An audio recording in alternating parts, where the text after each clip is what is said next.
Hello guys, welcome to Abhishek Jha classes. कैसे हो मेरे प्यारे प्यारे जीव जंतु, मेरे प्यारे प्यारे टोनू, मेरे प्यारे प्यारे मोनू, मेरे प्यारे प्यारे सोनू? कैसे हो आप सब? कैसे हो आप सब? आज हम लोग क्या पढ़ने वाले हैं? आज हम लोग पढ़ने वाले हैं दोस्त इंग्लिश। इंग्लिश का एक ऐसा स्टोरी के बारे में पढ़ाने वाला हूं, एक ऐसा कहानी के बारे में पढ़ाने वाला हूं जो कहानी पढ़ के तुमको बड़ा मजा आएगा, जो कहानी पढ़ के तुमको बहुत सीख मिलेगा, जो कहानी पढ़ के तुम बहुत बड़े बड़े लाइफ लेसन सीख सकते हो। दोस्तों आज मैं आप सबको पढ़ाने वाला हूं आउट ऑफ बिजनेस। इस कहानी का नाम है दोस्तों आउट ऑफ बिजनेस। इसका मेन किरदार है रामाराव, जो कि एक ग्रामाफोन कंपनी में काम करता है, अपना लग्जरियस लाइफ को जीता है और अचानक से उसके लाइफ में डाउनफॉल आ जाता है। डाउनफॉल, अचानक से उसके लाइफ में डाउनफॉल आ जाता है और वो अमीर से गरीब बन जाता है। तो वो कैसे लाइफ को मैनेज करता है, उसके उसके लाइफ में क्या अप्स एंड डाउन्स आते हैं, आज मैं इस स्टोरी में आप लोगों को बताने वाला हूं दोस्त। क्या आप रेडी हो? जल्दी बोलो, क्या आप रेडी हो? आज मैं आपको आउट ऑफ बिजनेस पढ़ाने वाला हूं। आज आपको अभिषेक भैया आउट ऑफ बिजनेस पढ़ाएंगे और बड़ा मजा आने वाला है। क्या आप रेडी हो आज के सेशन के लिए? प्लीज प्लीज प्लीज गाइस जल्दी बोलो, क्या आप लोग रेडी हो आज के सेशंस के लिए? क्या आप लोग रेडी हो? जल्दी बोलो। जी भैया मैं बिल्कुल रेडी हूं, आप स्टार्ट करो। और सुनो, कल यानी 8 बजे, 18 फरवरी 8 बजे, चाहे तुम बीए हो, बीएससी हो, बीकॉम हो, कुछ भी हो, शाम को 8 बजे सेमेस्टर 1 का इंग्लिश का फुल सिलेबस मैराथन होने जा रहा है। Full syllabus marathon. इसमें क्या होगा भैया? इसमें बहुत सारा एमसीक्यू प्रैक्टिस करेंगे और परसों भी एमसीक्यू मैराथन होगा ही होगा। तो कल और परसों बहुत सुंदर तरीके से हम लोग मैराथन करने वाले हैं दोस्त। कल आना ना भूलना और अपने बाबू को लाना ना भूलना। हर किसी को लाना है कल, एकदम भूकंप मचा देना है, एकदम तूफान मचा देना, हर किसी को लाना है। और इंग्लिश का महा मैराथन के लिए तैयार हो जाओ भाई, क्योंकि हमको तुमको 50 में से, मतलब ये 50 में से 50 लाने दिखाना है, ठीक है? चलो आ जाओ, स्टार्ट करें। स्टार्ट करें आज का सेशन, जल्दी बोलो, स्टार्ट करें। जी भैया बिल्कुल स्टार्ट कीजिए। देखिए सबसे पहले कहानी कहां से स्टार्ट होता है, आप रीडिंग कीजिए पहले। Ramarao is the protagonist of the R K Narayan short story out of business. He was the Malgudi agent of the gramophone company. तो रामाराव जो थे वो मेन किरदार थे आर के नारायण के शॉर्ट स्टोरी का। रामाराव जो थे वो आर के नारायण के शॉर्ट स्टोरी का मेन किरदार थे। वो क्या काम करते थे? रामाराव क्या काम करते थे? रामाराव एक मालगुडी एजेंट थे ग्रामाफोन कंपनी का, ठीक है? He had invested his little inherited money, मतलब अपने वसीयत के कुछ पैसे, वसीयत के कुछ पैसे भी उसी कंपनी में उन्होंने इन्वेस्ट किया था। सबसे पहले तो वो सबसे पहले तो वो मालगुडी एजेंट थे, उसके बाद अपना वसीयत का कुछ पैसा भी उन्होंने उस कंपनी में इन्वेस्ट किया था। मालगुडी एजेंट भी तो थे और साथ साथ अपना वसीयत का जो कुछ पैसा था उसी कंपनी में सेव किया था। His business has been running well for 5 years. उनका बिजनेस बहुत अच्छा चल रहा था, बहुत सुंदर चल रहा था 5 साल तक। यानी 5 साल तक वो अंधा पैसा कमा रहे थे, बहुत खूबसूरत अच्छा पैसा कमा रहे थे। कौन? रामाराव। रामाराव मालगुडी एजेंट थे ग्रामाफोन कंपनी के और अपने वसीयत के कुछ पैसे उन्होंने कंपनी में सेव भी करके रखा था। इसीलिए इसीलिए 5 साल तक उनका जो बिजनेस है, उनका बिजनेस एकदम टॉप नॉच चल रहा था, बहुत सुंदर चल रहा था, अच्छा चल रहा था और अपने वाइफ को और अपने बच्चे को बहुत लग्जरियस लाइफ वो दे पा रहे थे।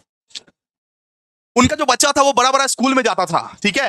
एकदम फैशनेबल स्कूल में जाता था। वाइफ एकदम लग्जरियस लाइफ जी रही है, तो वाइफ के अलग मजे, खुद के अलग मजे, बच्चे के अलग मजे, एकदम 5 साल तक एकदम मौज में बीता इनका, क्योंकि अंधा पैसा कमा रहे थे ये लोग, ठीक है? He had built A bungalow and was thinking buying A old baby car. उनके पास एक बंगलो था, रामाराव के पास एक तो क्या था? रामाराव के पास एक तो बंगलो था और अब वो कार लेने के बारे में सोच रहे थे। इतना इतना अच्छा पैसा कमा रहे थे, ठीक है, कि उनके पास एक तो बंगला था छोटा सा और अब वो एक तो छोटा सा कार लेने के बारे में सोच रहे थे। इसके बाद देखिए, इसके बाद क्या हुआ कि बट अनफॉर्चुनेटली, हे भगवान, but unfortunately Ramarao lost his work. Unfortunately, Ramarao lost his work when the factory of the gramophone company in Northern India collapsed. जब ग्रामाफोन कंपनी का जो फैक्ट्री था नॉर्दर्न इंडिया में वो कोलैप्स हो गया, फिर रामाराव का जो जॉब है वो हाथ से चला गया। रामाराव का जो जॉब है वो हाथ से चला गया, ठीक है? अब आप बोलोगे क्यों कोलैप्स हो गया सर? इतना अच्छा चल रहा था, इतना अच्छा उसका लाइफ चल रहा था, क्यों कोलैप्स हो गया? तो यहां पे लिखा हुआ है the company collapsed when the bank in Lahore crashed due to a Mumbai financier death. मतलब ये इसीलिए कोलैप्स हुआ, कंपनी इसीलिए कोलैप्स हुआ क्योंकि बैंक इन लाहौर जो था वो क्रैश हो गया था। बैंक इन लाहौर क्रैश हो गया था, इसीलिए ये कंपनी जो है कोलैप्स हो गया था। सो मतलब कि ये बैंक इन लाहौर क्रैश हो गया था क्योंकि उसका जो फाइनेंशियर था वो मर गया था। फाइनेंशियर जो था वो मर गया था, मुंबई फाइनेंशियर डेथ, उसके वजह से बैंक इन लाहौर क्रैश हुआ और बैंक इन लाहौर क्रैश हुआ तो ये कंपनी कोलैप्स हो गया। ये जो बैंक इन लाहौर क्रैश हुआ इसके वजह से क्या हुआ? इसके वजह से ये कंपनी कोलैप्स हो गया। और बैंक इन लाहौर क्रैश क्यों हुआ? क्योंकि उसका जो फाइनेंशियर था वो मर चुका था, वो मर गया था। अब वो कैसे मरा देखिए, the financier died in A car accident. ये जो फाइनेंशियर था, फाइनेंशियर बेचारा कार एक्सीडेंट में मर गया। लेकिन कुछ लोग यहां पे ये भी बोल रहे हैं कि उसकी बीवी भाग गई इसलिए उन्होंने सुसाइड कर लिया था। ये सच नहीं है। कुछ लोग ये भी बोल रहे थे कि कार एक्सीडेंट में नहीं मरा था फाइनेंशियर, ये झूठ बोला हुआ है सब, ये झूठ बोल रहा है सब, छुपा रहा है बात को। एक्चुअली उसकी बीबी जो थी उसकी बीबी किसके साथ भागी? उसकी बीबी कैशियर के साथ भागी प्रीवियस नाइट में। उसके उसकी उसकी बीबी कैशियर के साथ प्रीवियस नाइट में भाग गई। इसी वजह से इन्होंने सुसाइड किया, इसी वजह से फाइनेंशियर ने सुसाइड किया। ठीक है, बहुत लोग बोल रहे थे कि फाइनेंशियर जो था वो कार एक्सीडेंट में मरा है, लेकिन कुछ लोग ऐसे भी बोल रहे थे नहीं नहीं नहीं, कार एक्सीडेंट में नहीं मरा है। उसकी बीबी जो था, उसकी बीबी भाग गई थी कैशियर के साथ, उसी इंस्टीट्यूट के कैशियर के साथ भाग गई थी प्रीवियस नाइट। ठीक है, समझ में आया आप लोगों को? इतना तक क्लियर है भाई? इतना तक क्लियर है? उसकी बीबी भाग गई थी। अरे वो जो फाइनेंशियर की बीबी था, कैशियर के साथ भाग गई थी, कैशियर के साथ भाग गई थी। ठीक है, नेक्स्ट। अब अगला अगला क्या हो रहा है देखिए। Ramarao found himself in a dire financial crisis. अब रामाराव बहुत ज्यादा गरीब हो गया, बहुत ज्यादा गरीब हो गया। His little saving has began to get exhausted. कुछ जो सेव किया हुआ था अब वो खत्म होने जा रहा है, क्योंकि वो तो अपना नौकरी से हाथ धो बैठा। वहां पे उसका प्रॉपर्टी का कुछ पैसा भी इन्वेस्ट किया था उन्होंने। तो अब जो कुछ भी सेविंग था, कुछ छोटा मोटा जो सेविंग था, वो अब खत्म होता जा रहा है रामाराव का। His wife tried to help him by sending away the cook and servant. उसकी वाइफ कितनी अच्छी है सुनो। अब लड़के लोग बोलेंगे कि ये तो मेरी ड्रीम वाइफ है, ओ माय गॉड। उसकी वाइफ कितनी अच्छी है सुनो। उसकी वाइफ उसके घर में जितने भी नौकर चाकर थे उनको गांव भेज दिया, बोला कि अब हमको जरूरत नहीं है, अब मैं खुद कर लूंगी काम। बिकॉज मेरे पति गरीब हो चुके हैं, बिकॉज मेरे पति गरीब हो चुके हैं, मेरे पति के पास पैसे नहीं है, इसलिए वो अपने कुक अपने सर्वेंट्स को भेज दिया गांव। बोला कि जाओ तुम लोग जाओ, अब मैं खुद संभाल लूंगी, खुद देख लूंगी, बिकॉज मेरे पति गरीब हो चुके हैं। इसके बाद अपने चिल्ड्रन को फैशनेबल स्कूल से भी निकाल दिया। अब आप ये करोगे कि जो बहुत ज्यादा रिच होते हैं ना, वो लोग फैशनेबल स्कूल में पढ़ते हैं, तो उसके बच्चे को फैशनेबल स्कूल से भी निकाल दिया। ठीक है, and sending them to a pre primary school, एक प्री प्राइमरी नॉर्मल सा स्कूल में भेज दिया। उसके बच्चे को फैशनेबल स्कूल से निकाल के एक प्री प्राइमरी स्कूल में भेज दिया। ठीक है, they also rented their bungalow and moved to a very small house. तो अपना बंगलो को रेंट लगा दिया उन्होंने, वो जो बंगला था उसका भी उन्होंने रेंट लगा दिया, और खुद एक छोटे से घर में रहने लगे। तो ये बताइए वाइफ कितनी अच्छी है? अरे सर कितनी अच्छी वाइफ है उसकी, कितनी अच्छी वाइफ है कि कुक और सर्वेंट को बोला कि अब नीड नहीं है आपकी। अपने चिल्ड्रन को फैशनेबल स्कूल से निकाल के प्री प्राइमरी स्कूल में डाल दिया। एडजस्ट कर रही है उसकी वाइफ, देखा, एडजस्ट कर रही है। और वो जो बंगलों में रहते थे, वो लोग जो बंगलों में रहते थे, वो बंगलों से हटकर अब एक स्मॉल हाउस में रहने लगे, वो बंगलों को रेंट दे दिया। और अब जितना भी उसका घर चल रहा है, जो भी उसका घर चल रहा है, वो उस रेंट के पैसे से ही चल रहा है, वो उस रेंट के पैसे से ही चल रहा है। तो Ramarao desperately looking for new job but could not find none. तो रामाराव दिन रात सुबह शाम जॉब खोजता रहता था, लेकिन उसको मिलता नहीं था जॉब। रामाराव दिन रात सुबह शाम जॉब खोजता रहता था, लेकिन जॉब उसको मिलता नहीं था। Every evening his wife and children waited and anxious hope for Ramarao. मतलब हर इवनिंग उसका वाइफ और उसका बच्चा वेट करता रहता था कि पापा आएगा और पापा कुछ अच्छा खबर सुनाएगा, लेकिन पापा तो जॉब ही नहीं मिलता था, पापा को तो जॉब ही नहीं मिलता था। हर शाम को उसके वाइफ और उसके बच्चे ये राह देखते रहते थे, ये वेट करते रहते थे कि पापा आएंगे और पापा कुछ अच्छे खबर सुनाएंगे, लेकिन रामाराव को तो जॉब ही नहीं मिल पा रहा था। ठीक है, रामाराव को तो जॉब ही नहीं मिल पा रहा था, लेकिन अच्छा खबर तो सुनने में ही नहीं आ रहा था। तो वो जो बच्चा था उसका जो एक तो छोटा सा बच्चा था, रामाराव का जो एक तो छोटा सा बच्चा था, उसका कोई दोस्त नहीं था स्कूल में। ये जो नया स्कूल में एडमिशन करवा दिया उसकी मम्मी ने, फैशनेबल स्कूल से हटा के जो प्री प्राइमरी स्कूल में जो एडमिशन करवा दिया, उस बच्चे का कोई भी दोस्त नहीं था दोस्त। He has no friends in the new school and the wife had no facility for recreation in small house. Wife तो बस एडजस्ट कर रही थी। अब देखो तुम भाई बहुत अमीर इंसान हो, अचानक से अगर गरीब हो जाते हो तो तुमको बहुत दिक्कत होता है। तो वाइफ को भी बड़ा दिक्कत हो रहा था, फैसिलिटी कुछ भी नहीं था उसके पास, और चिल्ड्रन का कोई भी दोस्त नहीं था न्यू स्कूल में, कोई भी दोस्त नहीं था। और रामाराव दिन रात सुबह शाम जॉब खोज रहा है, लेकिन जॉब नहीं मिल रहा है इस उम्र में। 40s की उम्र में कहां से जॉब मिलेगा? रामाराव का उम्र जो था वो 40s के अंदर चल रहा था, तो 40 साल में क्या जॉब मिलेगा उसको? तो रामाराव को कोई जॉब नहीं मिल रहा था, मेन बात वही था। Ramarao unable to bear the miserable condition of the family spent sleepless night. अब रामाराव डिप्रेस्ड हो गया।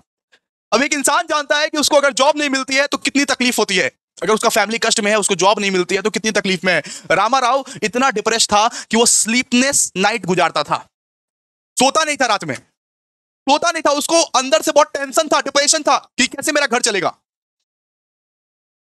क्योंकि ओनली सोर्स ऑफ इनकम उसका वही रेंट था ही। जो रेंट उन्होंने लगाया था वो बंगलो का, उसी रेंट से उसका घर चल रहा था, उसी रेंट से, सिर्फ उसी रेंट से उसका घर चल रहा था। जो बंगलो का रेंट मिलता है सिर्फ उसी रेंट से उसका घर चल रहा था, सिर्फ उसका यही ओनली सोर्स था, ओनली सोर्स ऑफ इनकम था। इसलिए रामाराव बहुत ज्यादा डिप्रेस्ड हो गए, बहुत ज्यादा टेंशन में थे, ये क्या करे क्या ना करे, ये कैसी मुश्किल है। समझ में आया इतना? ओ वाले लोग बोलो ना प्लीज। बड़ी बड़ी शहरों में ऐसी छोटी छोटी बातें होती रहती है, बोलो ना, बोलो ना, समझ में आया इतना? अच्छा, अचानक एक दिन रामाराव को फिर क्या हुआ देखिए, फिर क्या हुआ देखिए। Ramarao came across a journal of crossword puzzle called the captain. एक दिन उसको एक जर्नल मिला, उसका नाम था द क्रॉसवर्ड पजल, ठीक है, उसका नाम था द कैप्टन, ठीक है। क्रॉसवर्ड पजल का मतलब क्या होता है, एक तरह का ये जुआ होता है, एक तरह का ये लॉटरी होता है। जैसे आप लॉटरी खेलते हो और हफ्ते हफ्ते में प्राइस अनाउंस होता है ना, बिल्कुल बिल्कुल वैसा ही। तो रामाराव का एक दिन नजर एक लॉटरी में पड़ा, लॉटरी पे पड़ा, लॉटरी मतलब क्रॉसवर्ड पजल पे पड़ा, क्रॉसवर्ड पजल। उसका नाम था द कैप्टन, उसका नाम था द कैप्टन। लॉटरी की तरह होता है, जुआ की तरह होता है, ठीक है। सो ये जो था वो हर वीक फर्स्ट प्राइज ऑफर करता था 4,000 रुपए तक का। मतलब अगर आप इसमें जीतते हो, अगर आप इसमें क्रॉसवर्ड पजल में अगर आप जीतते हो तो आपको 4,000 रुपए तक का आपको हर वीक मिलेगा। For the next few days he remained engrossed in solving the puzzles forgetting his family cares. मतलब नेक्स्ट फ्यू डेज तक उसको ना नशा लग गया इस चीज का। नेक्स्ट फ्यू डेज तक का उसको नशा लग गया कि वो मतलब वो फैमिली को केयर वेयर नहीं करता था, दिन रात सुबह शाम बस वही वो पजल वजल को सॉल्व करता रहता था, ठीक है। वो पजल वजल को सॉल्व करता रहता था और वो ये सोच लिया था कि अब मुझे इस लॉटरी के पैसा ही जिता सकता है, लॉटरी का पैसा ही जिता सकता है, क्या काश मैं लॉटरी जीत जाऊं, है ना।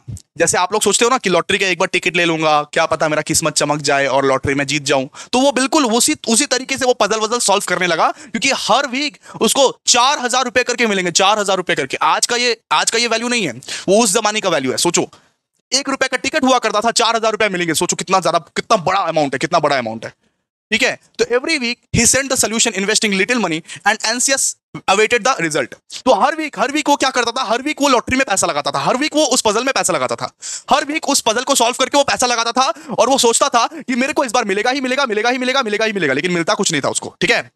हर वीक वो ये आशा में रहता था कि मैं लॉटरी में पैसा लगाया हूं और मेरा नाम निकलेगा ही निकलेगा, लेकिन मिलता कुछ नहीं था।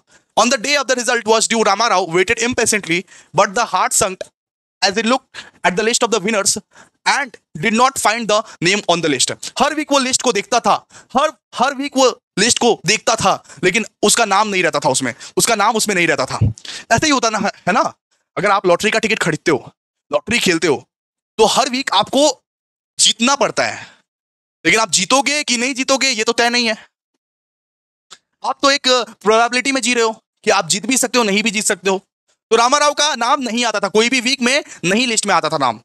तो to rise out the depression he plunged himself in the solving next weeks puzzle. मतलब अगर मान लीजिए कि ये गेम हम नहीं जीते, ये वाला लॉटरी हम नहीं जीते, तो हम एकदम नेक्स्ट वाला लॉटरी का तैयारी करने लगे। ये होता है लत, आदत लग गया था उसको, बुरी लत लग गई थी उसको लॉटरी की, कि अगर ये हम नहीं जीते तो नेक्स्ट हम जीत जाए शायद।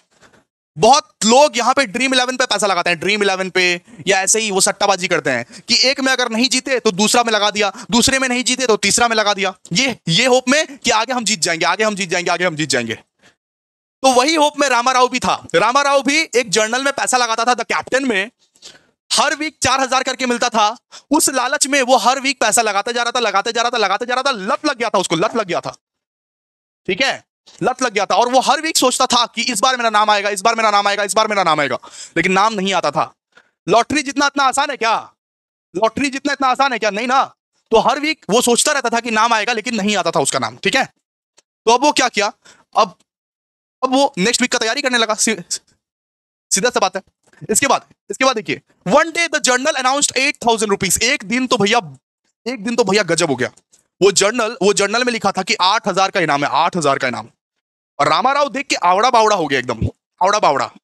रामाराव देख के सोचने लगा, अरे 8,000 का, जहां पे 4,000 मिला करता था अब 8,000 मिलेगा, ओ माय गॉड। तो one day the journal announced 8,000 rupees for the winner which increase the Ramarao hopes 10-fold। तो रामाराव का जो होप है वो और इंक्रीज कर गया, 8,000 रुपए मिलेंगे, वाह 8,000 तो बहुत बड़ा अमाउंट है, बहुत बड़ा अमाउंट। तो उस दिन वो अपना वाइफ से झगड़ा किया, कि कैसे नहीं देगी पैसे, मेरे को दे पैसे, ठीक है। उस दिन वो अपना लॉटरी का टिकट के लिए अपना वाइफ से झगड़ा किया, जबरदस्ती मांगा अपने वाइफ को। जो रामाराव इतना अच्छा था, इतना शरीफ था, वो अपने वाइफ से झगड़ा किया। He quarrelled with the wife for 5 rupees, क्योंकि उस लॉटरी का टिकट का दाम था 5 रुपया। और इतना कीमत था इस 5 रुपए का कि रामाराव का पूरा फैमिली का राशन चलता था एक हफ्ते का। सो 5 रुपए का इतना कीमत था, 5 रुपए का इतना कीमत था कि उनके फैमिली का एक वीक का राशन आता था 5 रुपीज में। और वो उस 5 रुपीज के लिए लड़ रहा था अपने फैमिली से, अपने वाइफ से, कि मेरे को 5 रुपया चाहिए तो 5 रुपया चाहिए, मेरे को लॉटरी खेलना है तो खेलना है, खेलना है तो खेलना है। तो ही quarreled with his wife for 5 rupees that he needed to send 4 entries of the puzzle। ठीक है, 4 एंट्रीज उसको भेजने थे पजल के, कुछ भी 4 एंट्रीज उनको भेजने थे, उसके लिए वो 5 रुपए लगेगा, उसको 5 रुपए लगेगा। तो 5 रुपए के लिए वो लड़ाई कर रहा था अपने वाइफ से, 5 रुपए के लिए वो लड़ाई कर रहा था अपने वाइफ से। 5 rupees means 1 week food for the family. So 5 रुपए का मतलब वही होता है कि उसके लिए एक हफ्ता का खाना, एक हफ्ते का खाना। Ramarao's wife, being a mild disposition, gave it to the demand, sacrificing the family expenses। अब अगर मान लो हस्बैंड वाइफ से झगड़ा करे, हस्बैंड वाइफ से अगर जबरदस्ती करे तो वाइफ को तो बाद में देना ही पड़ेगा। तो वाइफ दे दी उसको कि लो जो करना है करो, लो जो करना है करो, सैक्रिफाइस कर दिया आपने फैमिली के एक्सपेंसेस को। Send the solution by registered post. उसके बाद रामाराव जो था वो सोल्यूशन को भेज के रहा, क्योंकि उसको तो लालच सवार था, 8,000 रुपए का, 8,000 रुपए मिलेगा, 8,000 रुपए मिलेगा, 8,000 का लॉटरी अनाउंस है। ठीक है, तो उसने क्या किया कि उसने वो सोल्यूशन जो था वो रजिस्टर्ड पोस्ट के थ्रू भेजा and start dream of the prosperous future. उसके बाद वो फ्यूचर का एकदम ड्रीम करने लगा कि फ्यूचर में मेरा लाइफ सेट हो जाएगा, अच्छा हो जाएगा मेरा लाइफ, मैं अपने वाइफ को ये पैसे दे दूंगा और मैं खुद चला जाऊंगा मद्रास काम करने के लिए, काम खोजने के लिए। आराम से मेरा वाइफ और मेरा जो चिल्ड्रन था वो एकदम आराम से जिंदगी गुजार पाएंगे। ये सब सोच रहा था। एक इंसान क्या ही सोचता है, एक इंसान यही सोचता है कि मेरा फैमिली सही रहना चाहिए, मेरा फैमिली अच्छा रहना चाहिए। वो भी यही सोच रहा था, लेकिन उसका काम जो था वो गलत था। वो यही सोच रहा था कि मेरा जो फ्यूचर है वो फ्यूचर ब्राइट हो जाएगा, मेरे फैमिली को इतना तकलीफ नहीं होगा, मेरे फैमिली को इस छोटे से घर में नहीं रहना पड़ेगा, मेरे फैमिली को इतना कष्ट नहीं काटना पड़ेगा, मेरा वाइफ और चिल्ड्रन को मैं एक अच्छा लाइफ दे दूंगा और मैं खुद मद्रास चला जाऊंगा, वहां पे काम खोजूंगा, वहां पे कुछ साल आराम से काम खोजूंगा और काम अगर अच्छा मिल गया तभी मैं ज्वाइन कर लूंगा। वो यही सोच रहा था और यही सोच के वो सपने सजा रहा था कि ये लॉटरी मेरे को लग जाए तो मेरा लाइफ सेट, लॉटरी लग जाए तो मेरा life set. He would return with his family to their bungalow, leave the money the wife to manage the household expenses। वही वो सोच रहा था कि 8,000 रुपए अगर वो जीत जाए तो अपनी वाइफ को वो दे देगा और उसकी वाइफ हाउस होल्ड एक्सपेंसेस को चलाएगी, अपने इतना कष्ट से नहीं जीना पड़ेगा उन लोगों को। और वो कुछ साल के लिए मद्रास वो चला जाएगा, वहां पे जॉब वॉब खोजेगा और वहां पे कुछ अगर अच्छा जॉब मिल गया तो वहीं पे वो जॉब करेगा। वही वो सोच रहा था। ठीक है, इसके बाद रिजल्ट आया, वो लॉटरी का रिजल्ट आया। क्या लगता है दोस्तों क्या हुआ होगा? चैट बॉक्स में बताइए क्या लगता है दोस्तों, क्या हुआ होगा? क्या वो जीता है लॉटरी या नहीं जीता है? क्या लगता है तुमको क्या हुआ होगा? क्या वो लॉटरी जीता है या कि नहीं जीता है? बताइए। तो द रिजल्ट निकला, result were declared and the Ramarao opened the journal only to find that he did not win. Result निकला लेकिन रामाराव आज भी इस वक्त भी नहीं जीता। वो 5 रुपए इन्वेस्ट कर दिया था, जिस 5 रुपए से उसका एक हफ्ता का राशन चलता था, उसके पूरे फैमिली का एक हफ्ता का राशन चलता था, लेकिन वो 5 रुपए लगा के भी नहीं जीत पाया। फिर वापस से वो हार गया, फिर वापस से उसका नाम लिस्ट में नहीं आया। He made numerous mistakes। उसको रियलाइज हो गया कि मैंने बहुत ज्यादा मिस्टेक कर दिया है। वो बहुत ज्यादा डिप्रेस्ड हो गया था, वो बहुत ज्यादा फ्रस्ट्रेटेड हो गया था। अब वो सोच लिया कि मेरे को अब इस जिंदगी में नहीं रहना है, मेरे को अब इस लाइफ में नहीं रहना है, मेरे को अब सुसाइड कमिट करना है, मैं बहुत ज्यादा मिस्टेक कर दिया। वैसे ही मेरे फैमिली बहुत कष्ट से जी रही है, लेकिन मैंने सारा का सारा पैसा लॉटरी में उड़ा दिया, सारा का सारा पैसा लॉटरी में बहा दिया। वैसे ही मेरा फैमिली जो है बहुत कष्ट से जी रही है। तो उसने सुसाइड करने के बारे में सोचा, उसने अब सुसाइड करने के बारे में सोचा। Unable to bear the miseries of the life anymore, he lay across the railway track. वो रेलवे ट्रैक के ऊपर जाके सो गया, वो रेलवे ट्रैक के ऊपर जाके सो गया और ट्रेन का वेट करने लगा, जो कि त्रिचीपुल्ली से आ रहा था, जो ट्रेन त्रिचीपुल्ली से आ रहा था, वो रेलवे ट्रैक के ऊपर जाके सो गया कि आज मेरे को मर जाने दो, आज मेरे को मरना है, आज मेरे को मर जाने दो। और ट्रेन का वेट कर रहा था, जो ट्रेन कहां से आ रहा था बताइए, चैट बॉक्स में बोलिए। ओ हेलो, चैट बॉक्स में बोलिए कहां से आ रहा था ट्रेन? भैया त्रिचीपुल्ली से आ रहा था। ठीक है, इसके बाद क्या हुआ देखिए। ही वेटेड फॉर ए लॉन्ग, वो सोया पड़ेला, ट्रेन ही नहीं आ रहा है।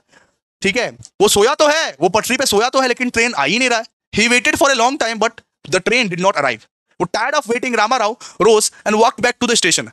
इतना वेट करने के बाद वापस से रामाराव जो है स्टेशन पर चला गया, वापस से घूम के रामाराव स्टेशन पर चला गया। वहां के लोगों से पूछा कि ट्रेन क्यों नहीं आया भाई? वहां के लोगों ने बोला कि ट्रेन लेट है, ट्रेन 3 घंटा लेट है। ठीक है, वहां से इनको पता चला कि ट्रेन जो है वो 3 घंटा लेट है, इसीलिए नहीं आया, क्योंकि रास्ता जो है बंद है, रास्ता बंद है और ट्रेन 3 घंटा लेट है, इसीलिए ट्रेन नहीं आया। फिर रामाराव को रियलाइज हो गया अपनी गलती का। रामाराव भगवान को एकदम बोलने लगे कि हे भगवान, थैंक यू सो मच, आपने मेरी जान बचा ली। आज अगर आप नहीं रहते, आज अगर आप ये एहसास नहीं देते, तो आज तो मैं मर ही जाता। मेरा फैमिली, मेरा बच्चा मेरा वेट कर रहा है और आज मैं ये फालतू कदम उठा लेता। तो रामाराव गॉड को थैंक यू बोला कि हे भगवान, थैंक यू सो मच कि ट्रेन नहीं आया। मुझे रियलाइज हो गई अपनी मिस्टेक, मुझे रियलाइज हो गई मुझे मिस्टेक। तो Rama Rao thank God for showing him mercy and run back home, wife और चिल्ड्रन के पास, वाइफ और चिल्ड्रन के पास वापस से वो चला गया। ठीक है, वाइफ और चिल्ड्रन के पास वो वापस से चला गया। अब देखिए अब क्या होता है।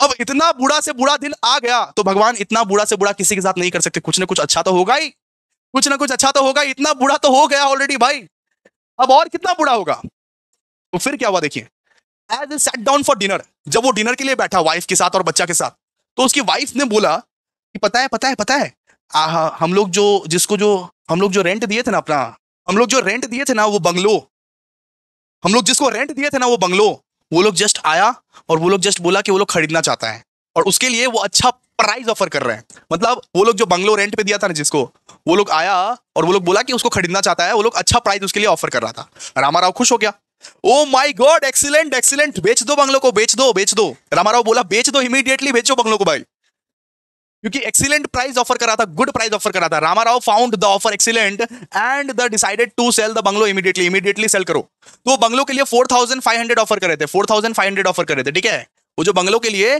4500 ऑफर कर रहे थे। रामाराव ने बोला कि ये जो 4500 है इसमें से 500 मुझको दे दो और बाकी का 4000 अपने पास रखो। मैं 500 लेके मद्रास जाऊंगा और मद्रास में जाके अपना लिए जॉब खोजूंगा। तो जब वो मद्रास जाऊंगा बोला ना, तब उसकी वाइफ उसके ऊपर शक की कि क्या तुम ये 500 लेके वापस जुआ तो नहीं खेलोगे ना, वापस लॉटरी तो नहीं खेलोगे ना। बोला नहीं नहीं नहीं नहीं नहीं, ये काम वापस नहीं करूंगा, ये काम वापस नहीं करूंगा। ये 500 मेरे को दे दो, 500 लेके मैं मद्रास जाऊंगा और मद्रास जाके मेरे को नया जॉब खोजना है, इसीलिए ये 500 मेरे को दे दो और 4000 से अपना पूरा का पूरा घर चलाओ, तुम अपने पास रखो, मेरी देवी मेरी Lakshmi. He would take 500 rupees out of the 4,500 rupees he would get from the sale and try to get a work in the Madras. मतलब वो बोला कि मैं मद्रास जाऊंगा ये 500 लेके और वहां पे जाके अपने लिए नया काम खोजूंगा, अपने लिए नया काम खोजूंगा और अपना बेटर जिंदगी के लिए और ज्यादा कोशिश करूंगा। ये 4000 तुम रखो, 4000 लेके तुम अपना घर को चलाओ, अच्छे से ये घर को चलाओ। He decided to first move to a better locality with the family. उसके बाद वो ये डिसाइड किया कि सबसे पहला काम है मेरा कि अच्छा लोकेलिटी में शिफ्ट करना, अच्छा लोकेलिटी में शिफ्ट करना। His wife asked him quietly weather he would be investing his money against in the puzzle. वापस उसकी वाइफ पूछी उससे कि क्या तुम जुआ में इस पैसे को लगाने वाले हो क्या, वापस से सही सही बोलो, क्या तुम जुआ में इस पैसे को लगाओगे क्या। लेकिन रामाराव बोला नहीं, अब नहीं, अब मैं सीख चुका हूं, अब नहीं, अब मैं सिर्फ और सिर्फ काम खोजूंगा और एक अच्छा काम करूंगा, अब इस पैसे को मैं जुआ में नहीं लगाऊंगा, बात खत्म। तो दोस्तों कैसी लगी आपको ये कहानी, प्लीज बताइए चैट बॉक्स में, बोलिए चैट बॉक्स में कैसी लगी आपको ये कहानी। अब एमसीक्यू स्टार्ट करें, जल्दी बोलो भाई, एमसीक्यू स्टार्ट करें, आप लोग पार्टिसिपेट करोगे, एमसीक्यू स्टार्ट करें। Can we start MCQ, can we start MCQ guys, जल्दी बोलो, क्या आप पार्टिसिपेट करें एमसीक्यू में, आप लोग करोगे ना पार्टिसिपेट। जी भैया करेंगे, आप स्टार्ट करो। आइए एमसीक्यू स्टार्ट करते हैं, एमसीक्यू एमसीक्यू अभी स्टार्ट करते हैं। एक एक करके आंसर आप बताते जाना, मेरा आंसर का वेट मत करना, एक एक करके आप आंसर बताते जाना। वन का ए होगा, वन का ए होगा, बी होगा, सी होगा, डी होगा, इस तरीके से आंसर देते जाओ आप। ठीक है, सबसे पहला question, who is the protagonist of the short story out of business.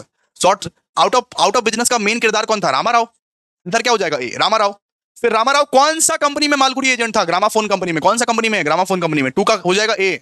ठीक है, रामाराव का बिजनेस कितने साल तक अच्छा चला, 5 साल तक अच्छा चला, 5 इयर्स तक अच्छा चला। ठीक है, इसके बाद where did he built his small bungalow, अपना स्मॉल बंगलो कहां वो बनाया, इन द एक्सटेंशन, याद रखिएगा, इन द एक्सटेंशन, कहां, in the extension, in the extension. 4 का हो जाएगा सी। इसके बाद 5 का, what did Ramarao think of buying, क्या खरीदने के बारे में सोच रहा था, एन ओल्ड बेबी कार, एक ओल्ड बेबी कार खरीदने के बारे में सोच रहा था, ओल्ड बेबी कार खरीदने के बारे में सोच रहा था। प्लीज लाइक कीजिए गाइस, लाइक कीजिए, ओ हेलो, लाइक करो भाई, लाइक करो, इतना बेस्ट पढ़ा रहा हूं, अच्छा पढ़ा रहा हूं, प्लीज लाइक करो यार, मेहनत चल रही है, मेहनत चल रही है। Where did the gramophone company have its factory? Northern India, northern India, कहां पे है, नॉर्दर्न इंडिया। इसके बाद 7, What led to the crash of bank in Lahore. अच्छा, बैंक इन लाहौर क्यों क्रैश हुआ, क्योंकि बॉम्बे का जो फाइनेंशियर था उसका ये डेथ हो गया, डेथ, तो death of the Bombay financier. 7 का क्या हो जाएगा, डी। आप लोग प्लीज चैट बॉक्स में बोलो, चुप मत रहो, चैट बॉक्स में बोलो, आप लोग आंसर बोलो, आंसर। इसके बाद how did the Bombay financier die, ये बॉम्बे फाइनेंशियर कैसे मरा, कार एक्सीडेंट में मरा, कार एक्सीडेंट में मरा। लेकिन कुछ लोग क्या बोल रहे थे, वो कैसे मरा, क्योंकि उसकी वाइफ भाग गई थी, किसके साथ भाग गई थी, कैशियर के साथ भाग गई थी। ठीक है इतना स्पीड में पढ़ना है, क्योंकि उसकी वाइफ भाग गई थी, किसके साथ भाग गई थी, कैशियर के साथ भाग गई थी, because his wife eloped. With whom did the Bombay financier wife eloped, a Bombay financier cashier. ठीक है, किसके साथ भागी, कैशियर के साथ भागी। इसके बाद where did Ramarao shift with his family during the period of financial crisis. Financial crisis के वक्त में रामाराव कहां शिफ्ट हुआ था उसकी फैमिली के साथ? एक बहुत छोटे से घर में, एक बहुत छोटे से घर में बिहाइंड द मार्केट, मार्केट के पीछे, एक बहुत छोटे से घर में मार्केट के पीछे, ठीक है। इसके बाद what was their only source of income during the वो period of crisis? Only source of income क्या था उसका? रेंट फ्रॉम द वो बंगलो, रेंट मिलता था, वही उसका ओनली सोर्स ऑफ इनकम था। इसके बाद 13 how old was Ramarao? Ramarao कितने साल के थे, कितने एज के थे? अप्रोचिंग 40, उसका 40 साल होने वाला था, 40 साल होने वाला था। इसके बाद how did Ramarao's wife and children wait for him? कैसे वेट करते थे? एंसियस फेसेस में, क्या होगा, पापा कब आएंगे, कुछ अच्छा न्यूज सुनाएंगे, राह देखते रहते थे कि मेरा पापा आएगा, कुछ अच्छा न्यूज सुनाएगा कि आज उनको जॉब मिल गया, नहीं मिल गया, विद एंसियस फेसेस। 14 का क्या हो जाएगा? 14 का हो जाएगा बी। समझ में आ रहा ना? ओए हेलो, क्लियर है कि नहीं? बताओ। Which kind of neighbours did Ramarao wife in the extension? कैसे नेबर्स मिले उसको? फ्रेंडली नेबर्स मिले। कैसे? फ्रेंडली नेबर मिले, फ्रेंडली नेबर, बड़े फ्रेंडली नेबर मिले उनको, ठीक है। 16 का क्या हो जाएगा? How often were Ramarao's children given new clothes once in 3 months? मतलब कि उनको जो उनके बच्चे को क्लोथ्स मिलता था वो 3 मंथ्स में एक बार, 3 मंथ्स में एक बार, once in 3 months. 17 name the journal the consisted crossword puzzle. इसका क्या हो जाएगा बताइए? ओ हेलो बताओ। कैप्टन, द कैप्टन, क्या? The captain. इसके बाद 18 where did Ramarao come across the journal? Jubilee reading room. इसका क्या हो जाएगा? Jubilee reading room. 18 का क्या हो जाएगा? ए। 19 का how many pages did the journal have? 4 pages का जर्नल रहता था, 4 पेजेस का जर्नल रहता था, 4 पेजेस का, ठीक है। 20 का क्या हो जाएगा? What was the special offer? Special offer कितने का था? 8,000 रुपए का, 8,000 रुपए का। 20 का क्या हो जाएगा? 20 का हो जाएगा सी। 21 का बताइए, 21 का how much money did Ramarao ask for his wife? कितना रुपया मांगा वाइफ से? कितना रुपया वो मांगा वाइफ से? वो 4 एंट्री भेजने के लिए सर। अरे वो 5 रुपया मांगा, 5 रुपया। कितना? 5 रुपया मांगा। इसके बाद what did Ramarao decide to do when he realised that he did not win? जब वो नहीं जीता तब वो क्या करने के बारे में सोचा? क्या करने के बारे में सोचा? कमिट सुसाइड, सुसाइड करने के बारे में सोचा। तो 22 का हो जाएगा डी। प्लीज आप लोग आंसर दीजिए जल्दी से गाइस, आंसर दो, आंसर, आंसर चाहिए मुझे। For which train did Ramarao wait as he lay across the railway tracks? The train from Trichinopoly. Answer क्या हो जाएगा? 23 का ए, 23 का ए। 24 का बताइए what did Ramarao come to know as he walk back to the station? उसको क्या पता चला? रामाराव को क्या पता चलता है? एक गुड ट्रेन हैड डिटेल्ड, उसको ये पता चलता है कि हर एक ट्रेन भैया वो 3 घंटे से लेट है, हर एक ट्रेन 3 घंटे से लेट है बिकॉज वो रास्ता ब्लॉक है। आंसर हो जाएगा ए। ये बताइए 25 का क्या होगा? 25 का जब रामाराव बच गया तो फिर वो क्या किया? गॉड को थैंक यू बोला। ए भगवान thank you so much, thank God. Answer हो जाएगा 25 का बी, अपनी कृपा दिखाने के लिए थैंक यू गॉड। 26 का क्या होगा? 26 का what did Ramarao's wife informed him as a sat down to eat? जब वो खाने बैठा, डिनर के लिए बैठा, तो उसकी वाइफ क्या इन्फॉर्म करती है कि जो हमारे वो टेनेंट है, वो टेनेंट हमारा घर खरीदना चाहते हैं, हमारा घर खरीदना चाहते हैं। तो 26 का हो जाएगा ए। 27 का क्या होगा बोलिए? How much money would Ramarao get by selling his bungalow? वो अपना बंगलो बेच के कितना रुपया मिलेगा उसको? 4,500 रुपीज, 4,500 रुपीज, ठीक है। 28 का क्या होगा बोलिए? How much money did Ramarao intend to keep for himself for the 4,500 rupees? मतलब 4,500 में रामाराव कितना रुपया लेना चाहता था? 500 रुपया लेना चाहता था, ठीक है। 28 का क्या हो जाएगा? सी। और 29 का बताइए, 29 का what did Ramarao decide to do first after selling his bungalow? अच्छा, ये बंगलो सेल करने के बाद रामाराव क्या डिसाइड किया था? Move to a better locality, move to a better locality, अच्छा लोकेलिटी में हम मूव कर जाएंगे, ठीक है। तो आज का क्लास दोस्तों कैसा लगा? प्लीज एक कमेंट बताइए, प्लीज दोस्तों एक कमेंट कर दीजिएगा प्लीज, अगर आपको अच्छा लगा है, प्लीज आपको अगर अच्छा लगा है, क्योंकि मेहनत लगती है जब मैं बोलता हूं ना, तो बहुत ज्यादा मेहनत लगती है, क्योंकि जोर जोर से आप लोगों को इसलिए बोलता हूं क्योंकि आप लोगों को मजा आए, एंटरटेन इसलिए करता हूं कि ताकि आप लोगों को मजा आए। अगर आप लोगों को पूरा समझ में आ गया, आप लोग को हर एक एमसीक्यू सॉल्व हो रहा है, तो एक कमेंट जरूर कर दीजिएगा, ठीक है। अगर नहीं समझ में आया फिर भी एक कमेंट कर देना, अगर समझ में आया फिर भी एक कमेंट कर देना भाई, एक कमेंट ही तो मार रहा हूं सिर्फ, लाइक कर देना, कमेंट कर देना, शेयर कर देना, ठीक है। आप बहुत अच्छे हो, बहुत क्यूट हो, आपको पढ़ाने में बड़ा मजा आ रहा है दोस्त, आपको पढ़ाने में सीरियसली बड़ा मजा आ रहा है। ये फर्स्ट बैच है जिसको आपको एक्चुअली बहुत मजा आ रहा है। प्लीज ये सारे लिंक्स अपने कॉलेज ग्रुप में शेयर कीजिए, आपको मैं पढ़ाना ही चाहता हूं दोस्त, ठीक है। जब तक एग्जाम्स आपका खत्म ना हो जाता है, मैं तब तक आपको सपोर्ट करूंगा, आप टेंशन मत लो। मैं आपको अकाउंट्स के एग्जाम तक पूरा सपोर्ट करूंगा, 5 तारीख तक सपोर्ट करूंगा, मैं हूं लास्ट तक, मैं एंड तक हूं आपके साथ, आप टेंशन मत लो, ठीक है। एक कमेंट जरूर कर देना भाई, मेहनत चल रही है ना, है ना, जिससे वो कमेंट पढ़ के बच्चे लोगों को लगे कि हाँ अच्छे टीचर हैं। हाँ सर, इनको समझ आया तो हमको भी समझ में आएगा, ठीक है? तो प्लीज एक कमेंट कर दीजिएगा। Thank you so much, thank you so much guys, thank you so much.